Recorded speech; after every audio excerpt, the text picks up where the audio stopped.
Welcome to MU guide. इस video में आपको बताऊंगा कि अगर ये 7 ट्रांजैक्शंस आप कर रहे हो तो हो सकता है आपके पास इनकम टैक्स डिपार्टमेंट की तरफ से नोटिस आ जाए। जब आप बड़े ट्रांजैक्शंस करते हो और इनकम टैक्स से रिलेटेड जो रूल्स हैं उसको वायलेट कर देते हो। अब वायलेट कैसे करोगे? अगर आप उन रूल्स के बारे में नहीं पता होगा तो फिर बहुत चांसेस है कि ये ट्रांजैक्शन करते टाइम आपसे वो रूल वायलेट हो जाए। तो अगर आप ऐसा करते हो तो फिर आप खतरे में आ सकते हो, क्योंकि इनकम टैक्स आपके ट्रांजैक्शंस पे नज़र रखता है।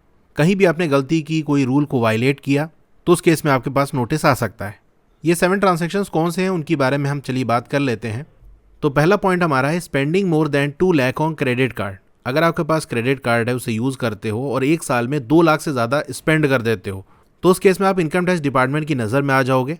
फिर वो आपको इन्वेस्टिगेट भी कर सकते हैं, यानी देखेंगे आपकी इनकम कैसी है, क्या आपकी इनकम इस लायक है कि हाँ एक साल में आप 2 लाख क्रेडिट कार्ड में स्पेंड कर सकते हो। अगर उनको शक होगा तो फिर आपको नोटिस सेंड कर देंगे। दूसरा पॉइंट है credit card bill payment in cash.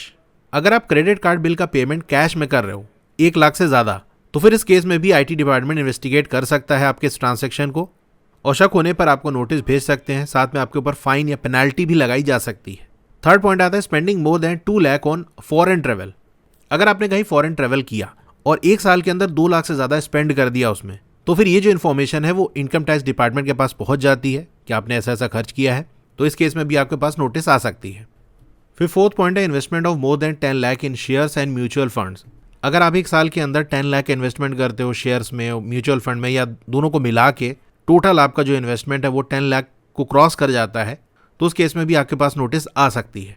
Fifth point है प्रॉपर्टी इन्वेस्टमेंट ऑफ 30 लाख।